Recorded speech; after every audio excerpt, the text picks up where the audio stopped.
abençoe a vida de vocês. Estou muito feliz de estar aqui nessa noite. Já há algum tempinho já a gente recebeu o convite para estar aqui. E o meu coração se alegra muito, né? Estar reunido, que nós somos uma família de Cristo, amém, igreja? Vamos morar no mesmo céu, adorando o mesmo Deus, amém?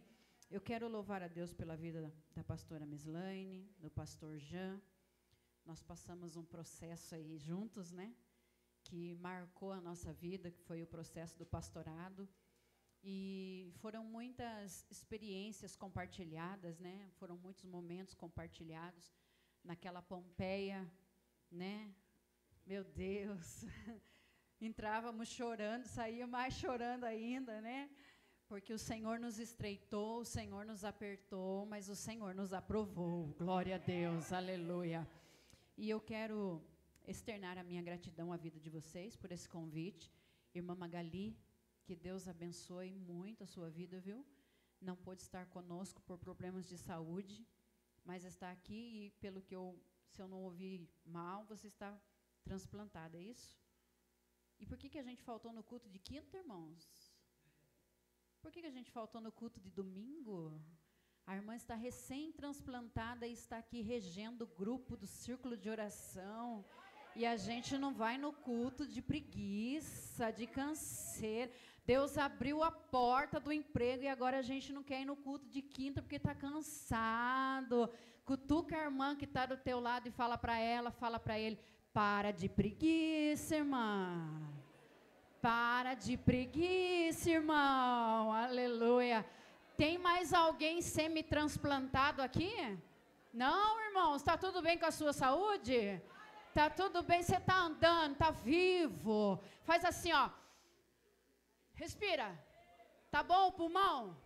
Vamos ver se tá bom? Levante a sua mão e dê um glória a Deus. Agora aplauda ao Senhor Jesus com alegria. Aleluia. Sem perca de tempo, Mateus, livro de Mateus, Evangelho de Mateus, capítulo de número 13. Vamos ler alguns versículos. Estou vendo muitos rostos conhecidos, mas a memória para guardar nome, irmãos, depois da Covid ficou difícil. Mas eu quero louvar a Deus pela vida de cada irmão, viu, que está aqui nessa noite, de poder adorar o Senhor juntos, amém? Quero agradecer ao Senhor pela vida da nossa irmã Marília, nossa irmã Rose, que são as nossas líderes ali do São Conrado, qual tem pegado na nossa mão, tem nos ajudado. Nossa irmã Laís, que também é a nossa mídia, e está aqui nos acompanhando nessa noite, para glorificar o nome do Senhor, amém? Alguém aqui já ouviu falar da Isa Bolos? Alguém ouviu? Já ouviu? Já comeram? Comam. Bolo Isa Bolos. O Dininho é top. Agora ela também está fazendo morango do amor, é isso? Meu Deus. Glória a Deus. Siga ela lá, Instagram, Facebook. Ajude a divulgar o trabalho dela, viu? É uma bênção. Glória a Deus. Quem encontrou, diga glória a Deus. Você está ainda aqui, irmãos? Vamos ler. Vamos ler o versículo 18 em diante. Escutai-vos, pois, a parábola do semeador.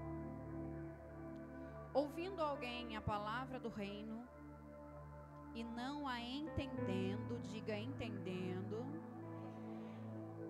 vem o maligno e arrebata o que foi semeado no seu coração. Este é o que foi semeado ao pé do caminho. Porém, o que foi semeado em pedregais é o que ouve a palavra e logo a recebe com alegria. Diga, recebe com alegria. Mas não tem raiz em si mesmo. Antes, é de pouca duração. E chegada a angústia e a perseguição por causa da palavra, logo se ofende. E o que foi semeado entre os espinhos é o que ouve a palavra.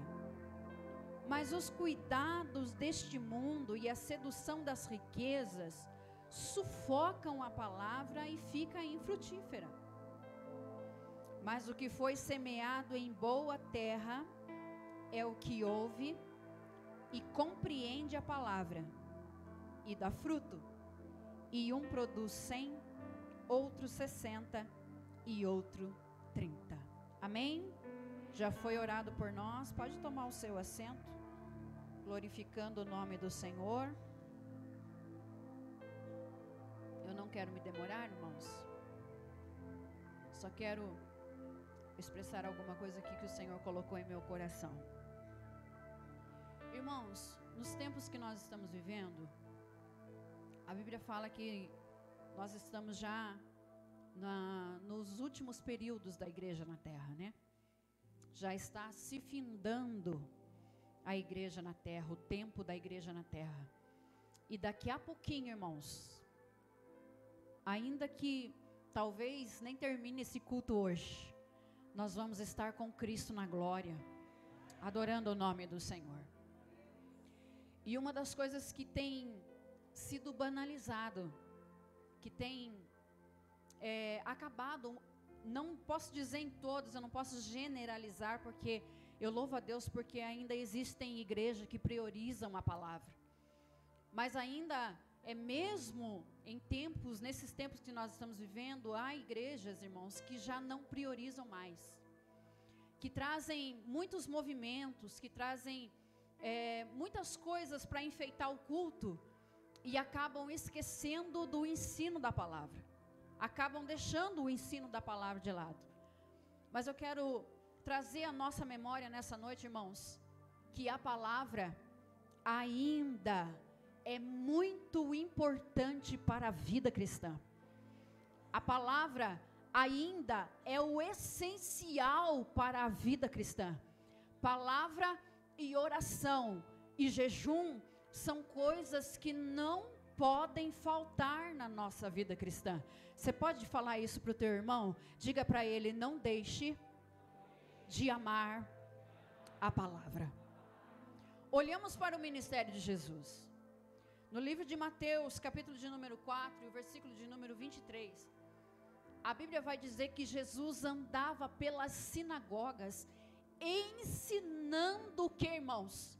A palavra de Deus. Quando você olha para o ministério de Jesus, irmãos, você vê o ministério de muitos milagres, sim ou não? Havia muitos milagres, aonde Jesus estava, por onde Jesus percorria, multidões e multidões de pessoas estavam com Jesus. Por quê? Porque se Jesus estava lá, era sinal de cura, era sinal de libertação, era sinal de milagre, era sinal de ressurreição, porque aonde Jesus está, irmãos, alguma coisa acontece.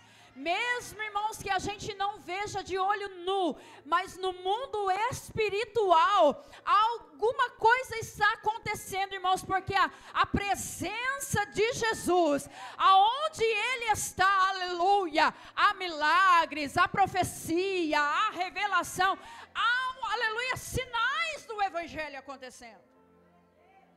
Mas quando a gente acompanha o ministério de Jesus, a gente não vê Jesus chegando e já fazendo milagre.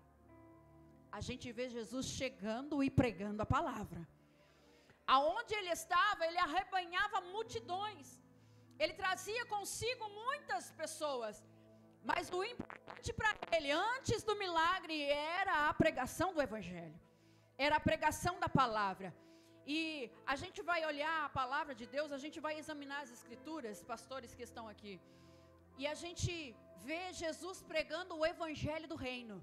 Lá em Mateus, no capítulo 4, quando ele começa o seu ministério, a pregação dele é: arrependei-vos, porque é chegado o reino de Deus, aleluia.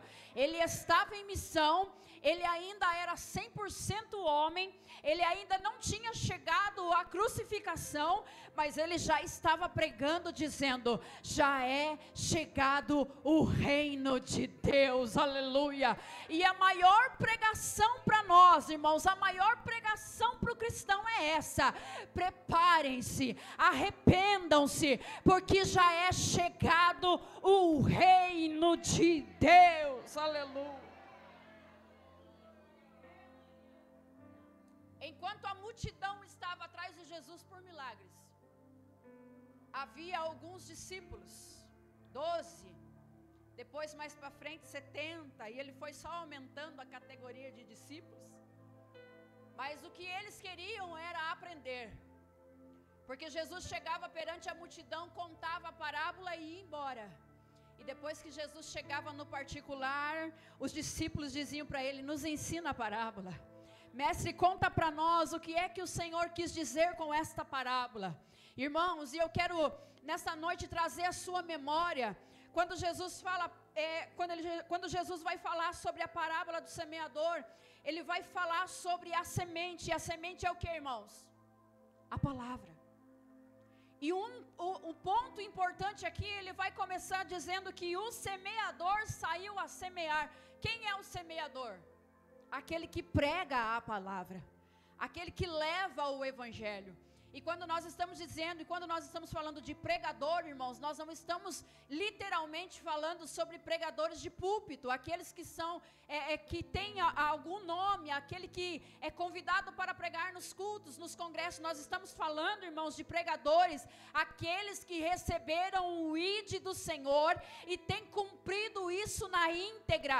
Aonde quer que ele vá, ele prega a palavra do Senhor, ele prega o evangelho. Então todos aqueles que têm essa missão de pregar, seja com palavras ou seja com testemunho, ele é o semeador. A palavra é a semente. E aí Jesus vai dizer que uma caiu na beira do caminho. E quem é essa semente? Quem é essa terra que caiu na beira do caminho e ficou infrutífera? É aquele que ouve, mas não entende, não compreende. E a palavra do Senhor diz que o povo perece por falta de conhecimento, de entendimento. Agora, irmãos, uma coisa é a gente chegar aqui, pregar uma palavra, de repente um texto que vocês pouco leram, porque há muitos textos na Bíblia que às vezes a gente passa batido, ou a gente apenas lê e não medita. E depois de repente vem um pregador de fora pregando um texto que a gente fica assim: nossa, como que eu nunca parei para perceber esse texto? Como que eu nunca parei para meditar nesse texto? É diferente de um pregador vir, pregar a palavra, ir embora e você ficar sem entender. É diferente de você não querer entender, de você não querer buscar o conhecimento no que a palavra está falando para nós. É diferente de você participar de domingo a domingo na igreja, ouvir o pastor pregar, mas você estar com a mente totalmente fechada à palavra, porque às vezes, irmãos, a gente coloca tanta coisa, a gente prioriza tanta coisa na mente da gente, que a gente não abre a mente para a palavra. E aí o que é que acontece?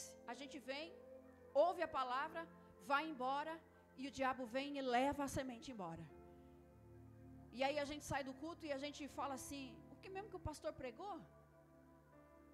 O que mesmo que o pastor Rubens pregou lá no encontro de casais para nós? O que mesmo que o pastor Ezequiel pregou no culto de domingo? Ah não, no culto de domingo fui eu que preguei. O que mesmo?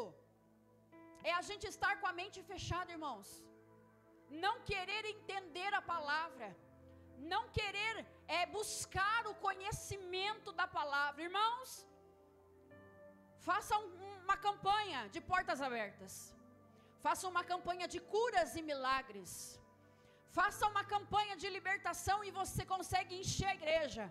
Traga pregadores de fora, traga pregadores de nome, traga alguém famoso para pregar, para ajudar na sua igreja, na sua cidade. Você não comporta o povo, mas faz um culto de ensino, oração e palavra. Conte quantos vêm, porque, irmãos, não é que a gente não quer entender, não é que a gente não consegue entender, é que a gente não quer entender. E é por isso, irmãos, que a gente entra no culto e sai do culto da mesma forma. É por isso que a gente vai em congressos, volta do congresso, outra semana tem congresso. E como a gente tem congresso, né? E como a gente tem congresso, é semana, é em cima de semana, é mês em cima de mês. Quando não é o FEBRAC, é JUBRAC, é o MASBRAC, é tanto tanto congresso, mas a gente está tão cansado, com a mente tão cansada, que a gente não lembra quem pregou, não lembra qual foi a palavra. A gente entra, até chora, mas quando sai da porta para fora, o diabo vem, arrebata a semente, e no outro dia você não entendeu nada, você não vive a palavra, porque, irmãos, falta de entendimento, falta de abrir a mente para aquilo que o Senhor está derramando sobre nós nesta noite. Mas eu vim aqui para profetizar na tua vida, aleluia. Levante a sua mão. A partir de hoje, a tua mente vai mudar, e você vai entrar querendo saber mais deste Cristo, saber mais desse Evangelho, dedicar a sua vida à leitura da palavra. Aleluia.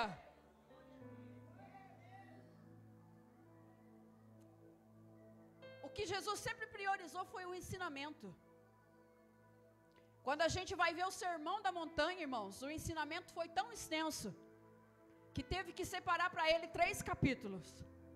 Capítulo 5, capítulo 6 e o capítulo 7. No capítulo 5, Mateus vai falar sobre as bem-aventuranças. No capítulo 6, ele vai ensinar a multidão, porque o sermão do monte não foi pregado em particular para os discípulos, mas sim para uma multidão. E qual era o foco de Jesus no capítulo 6? Oração e jejum.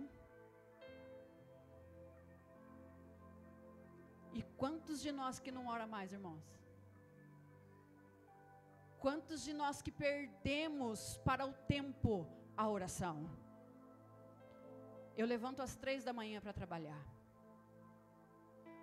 Eu retorno para casa às 10 para as 4 da tarde.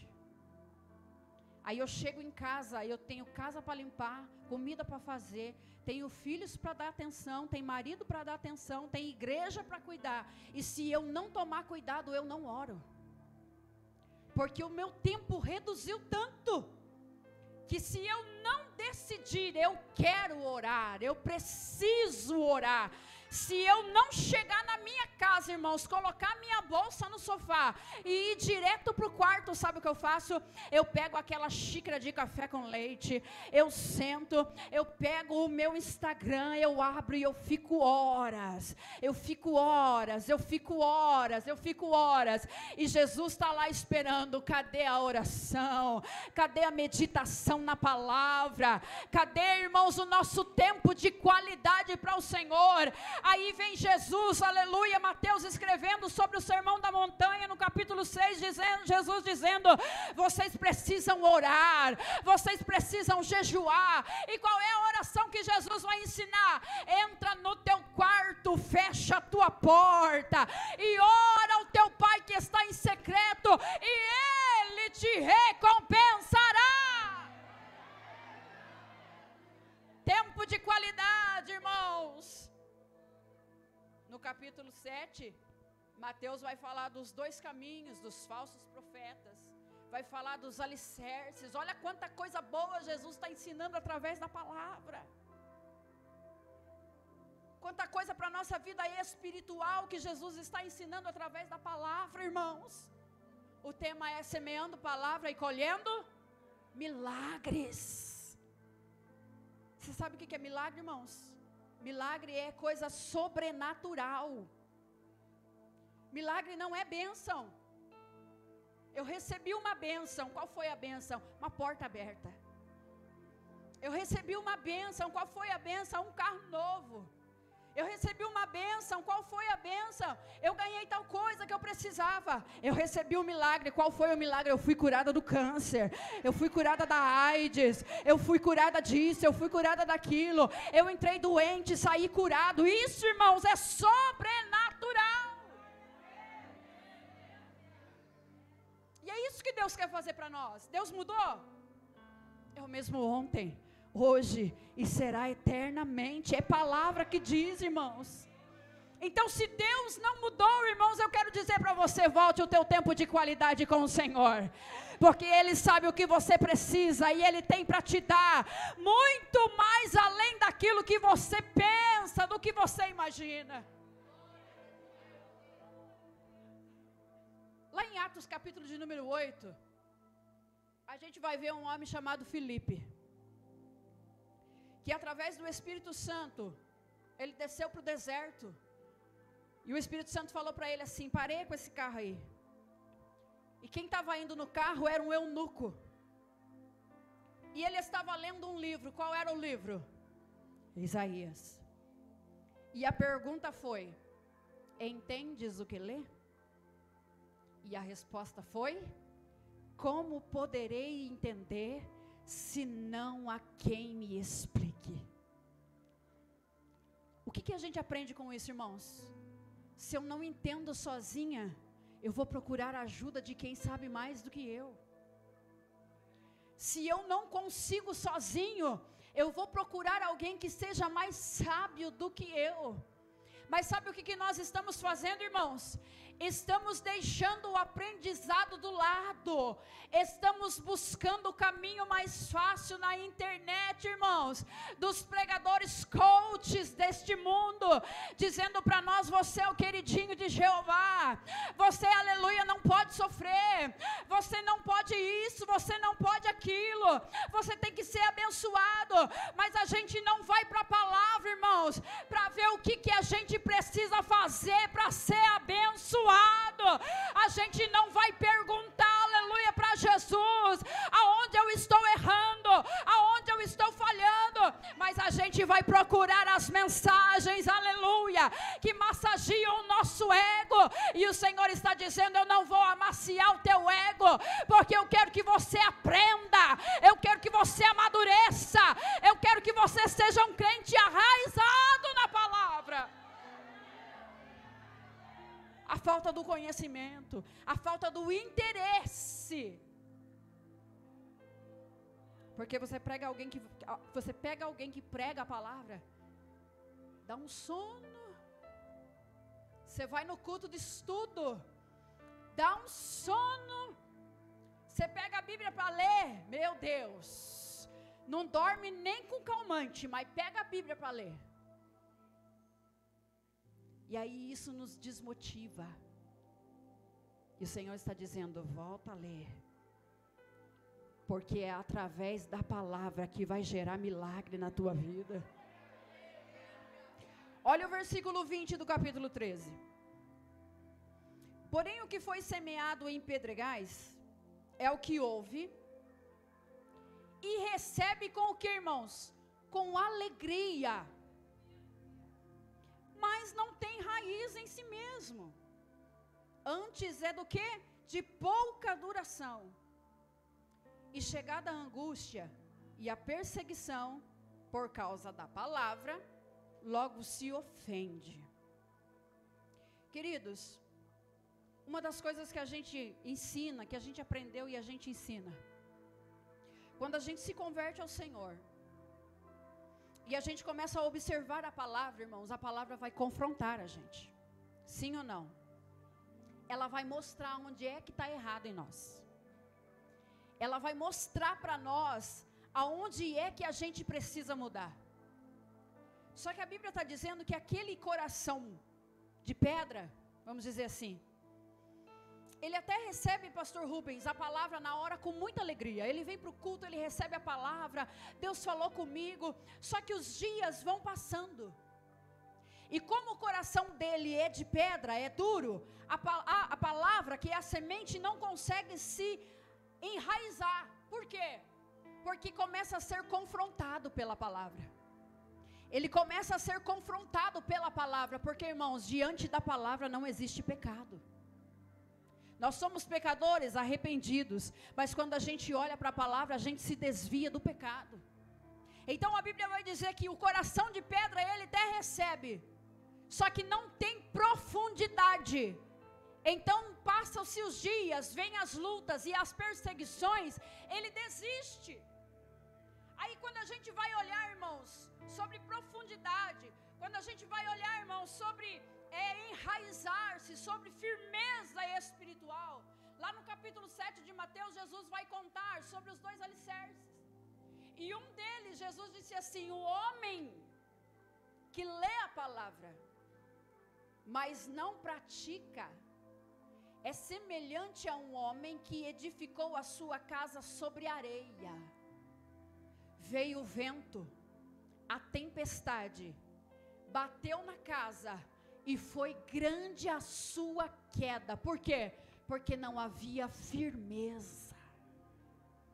Mas aquele que observa a palavra e pratica é semelhante ao homem que edificou a sua casa sobre a rocha.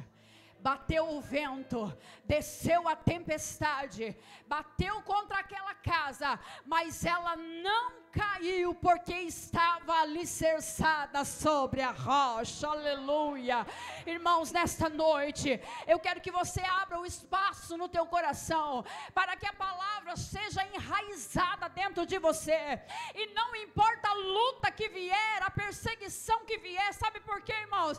Porque você não vai se abalar quando firmar a sua casa sobre a rocha. Aleluia. Capítulo 13, versículo 22. O que foi semeado entre os espinhos é o que ouve a palavra, mas os cuidados deste mundo e a sedução das riquezas sufocam a palavra, e ela fica infrutífera. Aí lá no capítulo 6 de Mateus, Jesus disse assim: não ajunteis tesouros nessa terra, aonde a traça e a ferrugem corrói, mas ajuntai tesouro no céu. E Jesus ainda diz mais: não andeis ansiosos por coisa alguma, não fiquem correndo atrás de coisa alguma, porque o vosso Pai que está no céu tem cuidado de vós. Não se preocupe com o que há de comer e o que há de vestir, porque as aves dos céus não plantam e não ajuntam em celeiro, contudo o vosso Pai que está no céu cuida delas. Aí ele vai mais a fundo e diz assim: olhem para o lírio dos campos. Eu digo que nem Salomão, com toda a sua glória, se vestiu tão bem como um deles. Aí Jesus vai mais fundo e diz: não se preocupe com o dia de amanhã. Aleluia. Não sufoque a semente da palavra no teu coração, irmãos. Não sufoque a semente da palavra por causa da preocupação. Quanta gente, irmãos, tem sufocado a palavra. Jesus está dizendo: não se turbe o vosso coração. Credes em Deus, credes também em mim. Jesus traz você para um culto, traz você para um congresso e diz: não se preocupa com o dia de amanhã. Você recebe a palavra no coração. Quando dá, aleluia, o horário do término do culto, a tua mente está preocupada com o boleto que vai pagar, está preocupado com isso e com aquilo. E Jesus está dizendo para nós: para de sufocar a palavra, porque eu quero que você frutifique. Descansa no Senhor. E o versículo 23 ele diz assim: mas o que foi semeado em boa terra é o que ouve, compreende, e esse dá fruto. Quando a gente começa a entender a palavra, irmãos, e a praticar ela, as coisas na nossa vida começam a mudar. E isso eu posso dizer para você com toda a certeza do mundo. Vai ser fácil? Não. Mas Jesus vai se alegrar da gente. Porque lá em Deuteronômio, capítulo 28, como a gente gosta desse capítulo, né? Está escrito assim: se você observar e se você obedecer a todos os meus mandamentos, irmãos, isso é palavra, não sou eu que estou contando história de carochinha para vocês. Deus está dizendo: todas estas bênçãos correrão atrás de vocês, se vocês ouvirem e obedecer os meus mandamentos. Sereis abençoado no campo, sereis abençoado na cidade, sereis abençoado ao entrar, sereis abençoado ao sair. Sempre estará por cima, nunca por baixo. Sempre será cabeça, nunca será cauda. Emprestarás a muito e nunca tomarás emprestado. Quando obedeceres a minha palavra. Aí tem gente querendo milagre, irmãos. Tem gente querendo salvação para a família, mas não obedece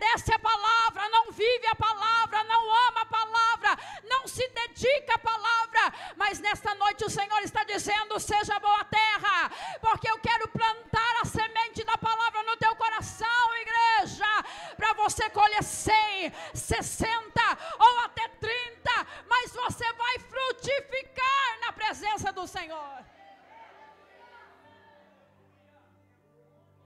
Aí vem Paulo escrevendo para Timóteo: Timóteo, vai chegar dias difíceis, aonde as pessoas vão sentir coceira no ouvido e não conseguirão ouvir a sã doutrina. Aí a gente achava que a doutrina era não pode cortar o cabelo. A gente achava que a doutrina é não pode fazer escova. Mas falava mal dos outros, que é uma beleza. Tinha uma língua afiada para falar mal da irmã, que é uma beleza. Ia para os congressos para ver o sapato da irmã, a roupa da irmã.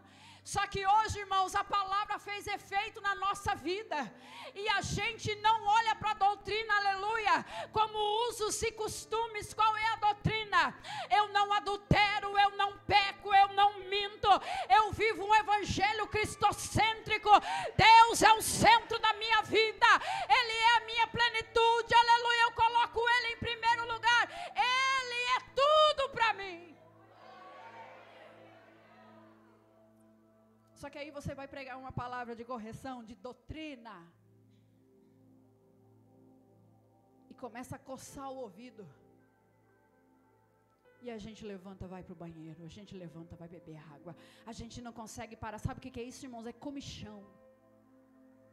E aí Paulo escreveu para Timóteo dizendo: vai chegar o tempo em que as pessoas não vão suportar o evangelho.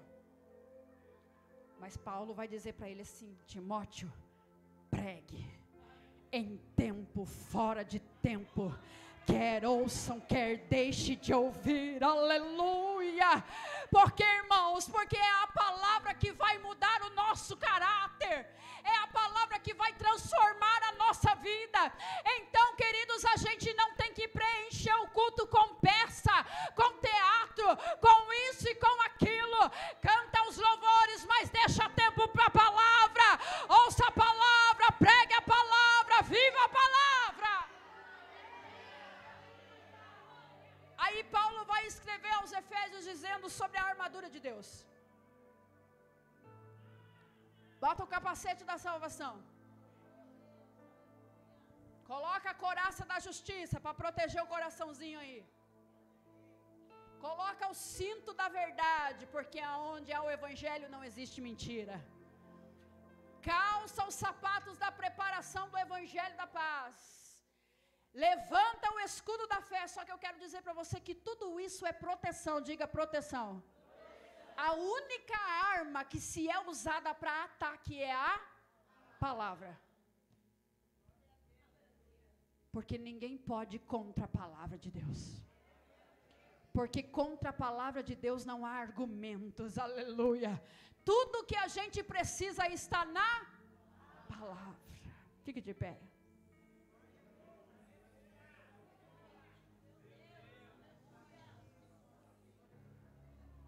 A palavra é tão poderosa que Hebreus capítulo de número 4, versículo de número 12 vai dizer assim: porque a palavra de Deus é mais penetrante do que uma espada de 2 gumes, que penetra na divisão da alma e do espírito, olha isso, entre juntas e medulas, é apta para discernir os pensamentos e as intenções do coração.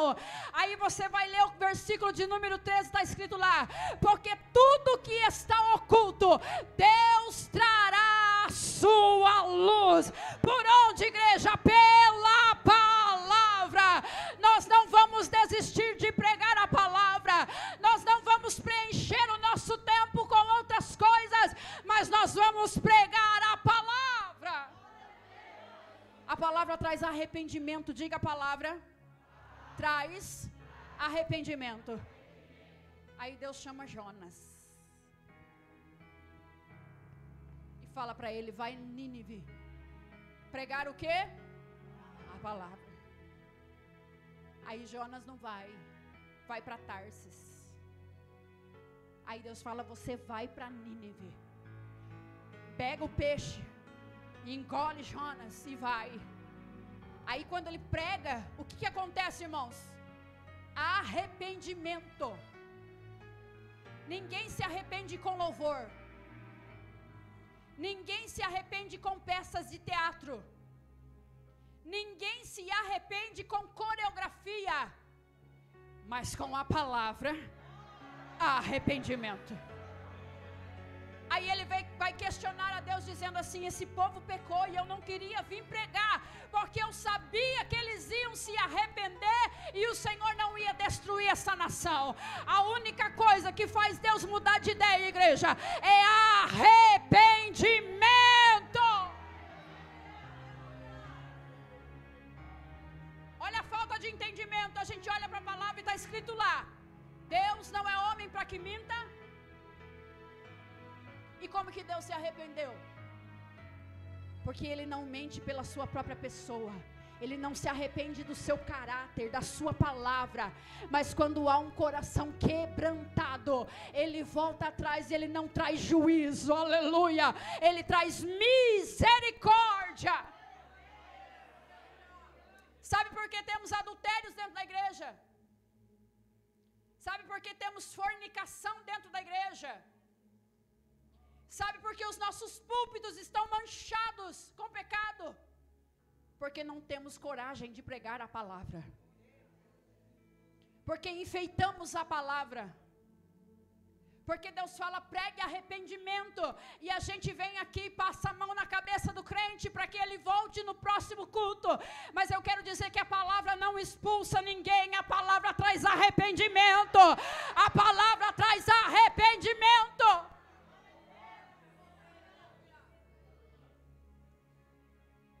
Um dia eu fiz uma oração e disse: eu não quero ser só a esposa do pastor. Na época ele era o cantor. E eu falei: eu não quero ser só a esposa do cantor, porque nem nome eu tinha. Está conosco o cantor Ezequiel e a sua esposa. Eu falei: Deus, eu não quero isso para mim. Aí Deus falou: então eu vou te dar um ministério. Vai pregar a palavra. Aí eu falei: Deus, eu não quero esse ministério. Porque dói, irmãos. Mas aí Deus falou: se vai. Porque quem transforma é a palavra. Quando eu comecei a pregar, pastor Jean, eu queria movimento. E o dia que eu pregava e não tinha movimento, eu chorava. Eu ia embora para casa chorando. Eu falava: Deus não me usou. E aí um pastor que eu amo falou para mim assim: prega a palavra. Porque o movimento acontece e as pessoas vão embora. A palavra, as pessoas vão embora, mas o arrependimento fica plantado lá. Então eu tenho uma palavra de milagre para a tua vida. Ela ainda transforma. Ela não mudou. Ela é a mesma. Nós ouvimos uma palavra esse final de semana sobre as 7 cartas das igrejas. E muita gente ainda fala que as cartas das igrejas foi para as igrejas daquela época. Mas eu quero dizer para você que as cartas das 7 igrejas estão vivas. E estão nos confrontando todos os dias. A gente quer milagre e volta ao primeiro amor, aleluia. A gente quer milagre e arrepende-se e volta às suas primeiras obras. Você quer milagre na tua casa, você quer salvação no meio da tua família. Então comece por você, igreja, começa por mim. Vamos voltar a ler a palavra, vamos voltar a permanecer na palavra, vamos voltar a cultuar nos cultos de oração, a cultuar nos cultos de ensino. Por que que a gente abandonou tudo isso, igreja? Por que que estamos dando prioridade ao nosso trabalho? Marca uma consulta médica. Está escrito lá, agora vem tudo por WhatsApp. Chegar 15 minutos adiantados. Quanto tempo a gente chega adiantado para não perder a consulta? Eu passei esses dias no mastologista. difícil de achar vaga. Pediram para eu chegar 15 minutos, eu cheguei meia hora adiantado. Para não perder a vaga. Mas no culto a gente chega 15 para 8. O culto começando 7h30. E o pastor muitas vezes inicia o culto sozinho. Porque nós não estamos priorizando mais a Jesus. E quando a gente fala de palavra, a gente está falando de Jesus. Porque ele disse, eu sou o caminho, a verdade e a vida. Eu sou a verdade. E a gente quer milagre. Não vai no culto de ensino. Não vai no culto de oração. A líder marca o ensaio, não vai no ensaio. Só aparece quando é congresso. Ainda tem umas que a gente tem que ficar insistindo, sim ou não? Falo sem medo de errar, irmãos. Porque não querem mais compromisso com Deus. Sabe por quê? Porque a gente precisa trabalhar amanhã. A gente levanta cedo para trabalhar, pastor, eu sinto muito. Não dá para ir no culto de quinta porque eu tenho que trabalhar no outro dia. Aí Deus fecha a porta. E aonde que a gente vai, irmãos, quando está desempregado?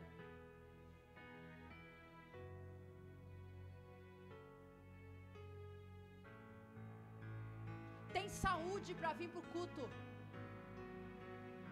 Nós andávamos quilômetros a pé. Quem é dessa época? Fazíamos na manhã de domingo, escola bíblica dominical. Depois, culto ao ar livre com os jovens. À tarde, 6 horas da tarde, tinha ensaio com os jovens, no domingo. Sim ou não? Depois tinha o culto dos jovens, ou o culto com a família. E a gente estava lá, sim ou não? Amassava barro. Ia na igreja de bicicleta. Sim ou não? Andávamos quilômetros, eu e ele, de bicicleta, com o nosso filho mais velho sentadinho no cano da bicicleta. Sabe por quê? Para cultuar, para fazer culto numa casa de família, onde hoje tem uma igreja plantada lá. Mas a gente não desistiu. Hoje, igreja, nós temos uma Duster. Pergunte para mim como que a gente paga esse carro, irmão. Eu não sei. Porque a conta não bate, não fecha. Mas a gente paga todo mês o carro. Sabe por quê? Porque faça chuva, faça sol, a gente põe 5 pessoas, põe criança, a gente põe 6, a gente põe 7. É um empoleirado em cima do outro. A gente põe cadeira, vai fazer culto no lar. Sabe o que é isso, irmãos? Não é amor ao carro, é amor a Jesus. Mas a gente tem carro do ano, mas chove, não dá para ir na igreja, porque vai sujar.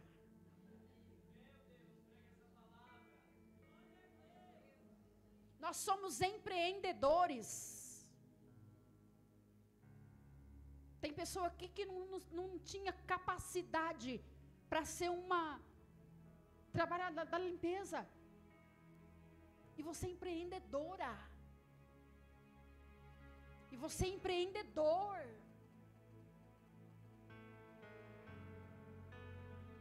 E aí você abandonou tudo por causa da sua empresa. Aguenta a humilhação de patrão o dia todo.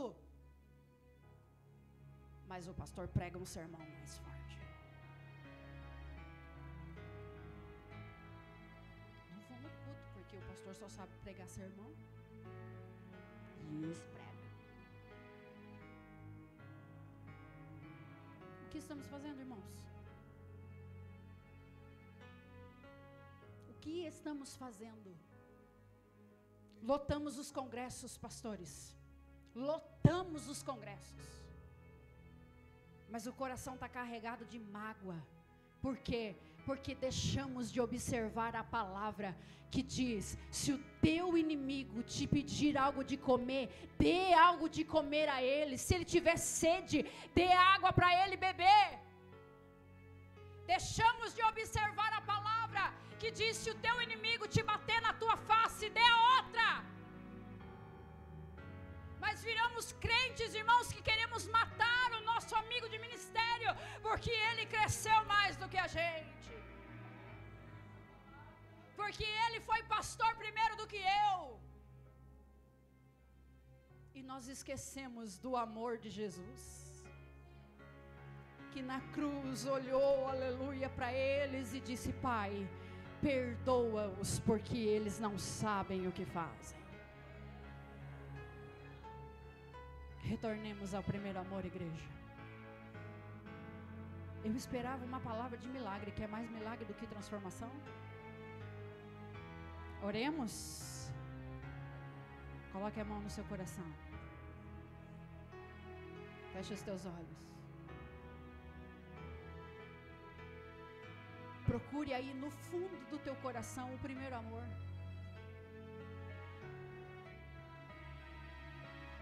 Os cultos naquelas igrejinhas simples que não tinha nada, um violãozinho desafinado no canto da parede.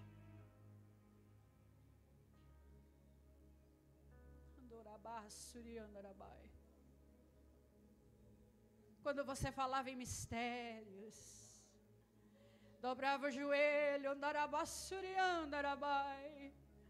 e chorava, mas não era de tristeza, era um choro de alegria, um choro de amor, um choro de arrependimento.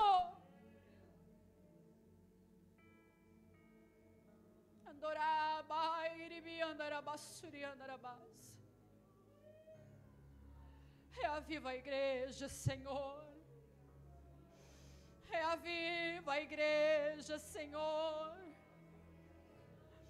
Traz, Senhor, a igreja ao primeiro amor, Senhor. O amor à palavra, o amor à transformação. Deus, nós cremos no milagre.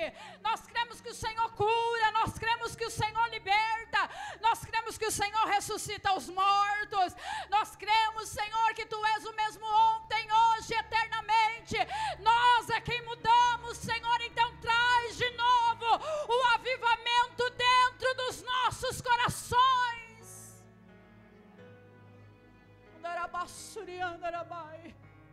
Traz, Espírito Santo, traz o arrependimento, traz o amor pela palavra, a compreensão dos versículos. Meu Deus, aleluia, que a gente volte, Senhor, a ter, meu Deus, o amor em ler a Tua palavra, o qual passávamos horas, Senhor, horas debruçado na palavra, mas o nosso tempo foi preenchido com tanta coisa, o nosso tempo foi preenchido com tanta coisa, e a gente esqueceu da palavra, a gente esqueceu da oração, a gente esqueceu do jejum, a gente esqueceu de tudo, Senhor, e a gente se acostumou, a gente não tem tempo para visitar o irmão, a gente não tem tempo para se reunir na casa da irmã, e fazer aquele momento de oração, aquele momento, Senhor, aonde havia batismo com o Espírito Santo, o batismo com o Espírito Santo. Deus, essa geração não sabe nem o que é batismo com o Espírito Santo, ficam abismados em ver a igreja falar em línguas, mas nesta noite, Senhor, eu quero profetizar que esta geração vai ser impactada, meu Deus, com o poder do Espírito Santo, porque estas irmãs vão voltar a orar, estes irmãos vão voltar a pregar a palavra, vão voltar, meu Deus, a pregar a doutrina do Evangelho da ressurreição. Meu Deus, ó Pai Santo, não deixa isso morrer dentro de nós, mas nos ajuda a ir até o fim, Senhor. Aviva a igreja, aviva a igreja, aviva a igreja. É a Tua palavra diz, Senhor, que nos últimos dias o Senhor vai derramar sobre toda a carne o Teu Espírito Santo. Meu Deus, vai haver visões, vai haver sonhos, vai haver batismo com o Espírito Santo. Então, Senhor, aviva a Tua igreja, Pai, em nome de Jesus Cristo. Nós queremos Te louvar, Senhor, por esta palavra. Palavra não é minha, palavra é Tua, meu Deus. E eu quero, Senhor, pedir, Espírito Santo,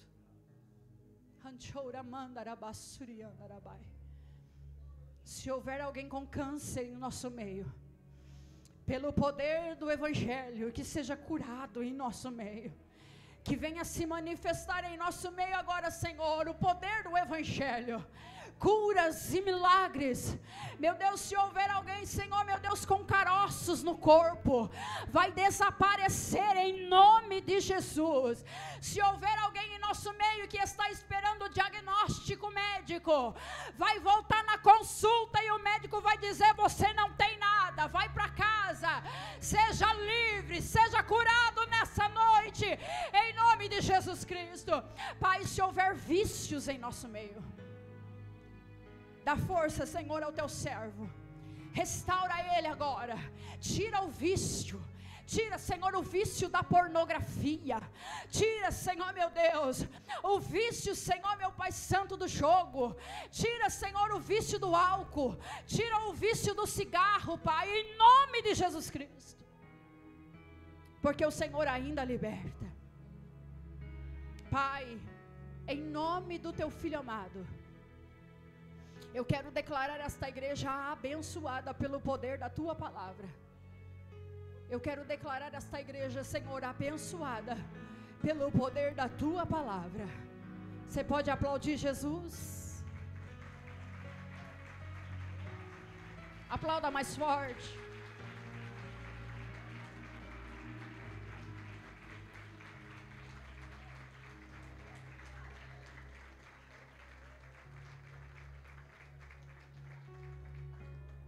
Para um pouquinho fundo.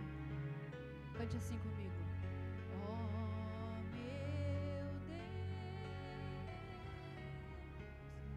reaviva a tua igreja de novo.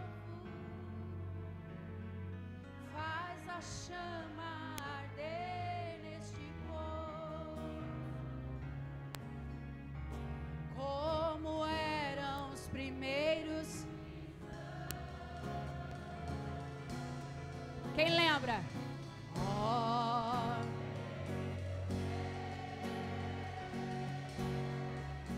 reaviva.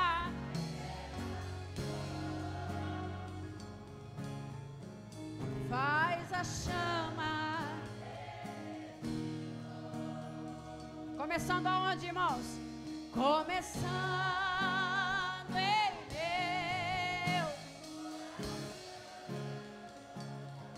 Aplauda Jesus.